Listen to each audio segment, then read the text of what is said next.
desktop computers can be compared by a single computer, that is quantum supercomputer, and this is the power of quantum. So hi, I am Lokesh from class 10 standing in front of you all from Mahavi Sports School. As you know, the topic for today's discussion is quantum age begins, potentials and challenges. So today I will tell you some of my knowledge about the topic. First of all, I'll ask you that the total age of this universe is 1380 crore years. And if you will say, if I'll say that there is a complex task and it will take 1380 crore years to be completed, then if that complex task will be done by the supercomputer, by the quantum supercomputer, then that 1380 crores can be converted into 3 minutes 32 seconds. Are you wondering what I am saying? I am saying that a complex task that can take 1380 crore years can be completed just in 3 minutes 32 seconds by a quantum supercomputer, and this is the power of quantum. So let me start from quantum age. So as you can see, what is quantum age? Quantum age is the era in which we are going to enter where technology is using the strange rules of quantum physics. So if you are going to learn about quantum age, it is very necessary to know about quantum physics. What is quantum physics? So there are two natures of particles. But the first one is matter. There are two natures of matter: particle nature and wave nature.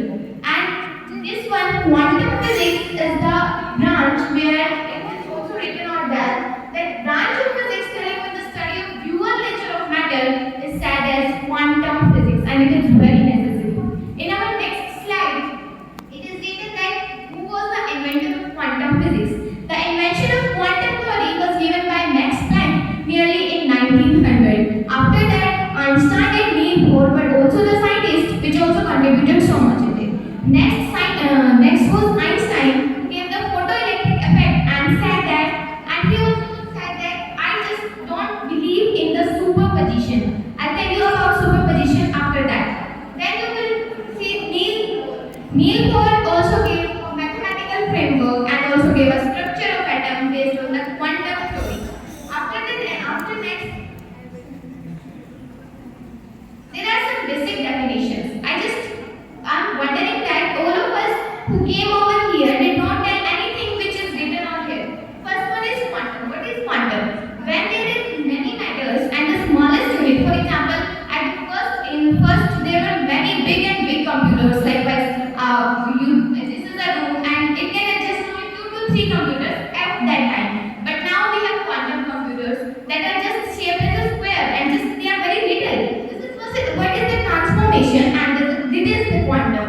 And there is a very important formula given by him, that was E is equal to hv, where E stands for energy. And after that there is superposition. You know superposition, when a particle can be in the multiple states at a time. Suppose there is a coin and there are two parts of coin, head and tail, and the coin is in both the situations at the same time. For example, a coin is in head and tail at the same time. This is what is the power of quantum, and this is superposition, and this is also a function. Our next is entanglement. What is entanglement? Suppose there is a computer over here and there is a computer in America. If both are linked, then if I change something in this computer, it will definitely affect the other. This is what entanglement. For example, I have this fan. This is of one particle, and I have another fan that is of different particle. And if I link these both of the fans, then if I change something in it, suppose I take out its cap, then definitely it will affect the other. This is what entanglement. After that, it is written uncertainty principle. Suppose I have this fan, it is placed over here. You can know about its state, that it is in rest. But if I am moving like this, can you tell me its state? I think it is very difficult to tell its state. But if it is in rest, we can tell its state. So this is the uncertainty principle, that it is very necessary to find out the velocity, and it was uncertainty principle. Next, it comes that why are we studying quantum physics? How all of us, we are sitting here with the same topic. Have you wondered that why it is different from classical computers? We have classical computers, we have desktop computers, then why it is necessary to study quantum computers? Quantum computers are necessary because classical computers can be in one state at one time, but the quantum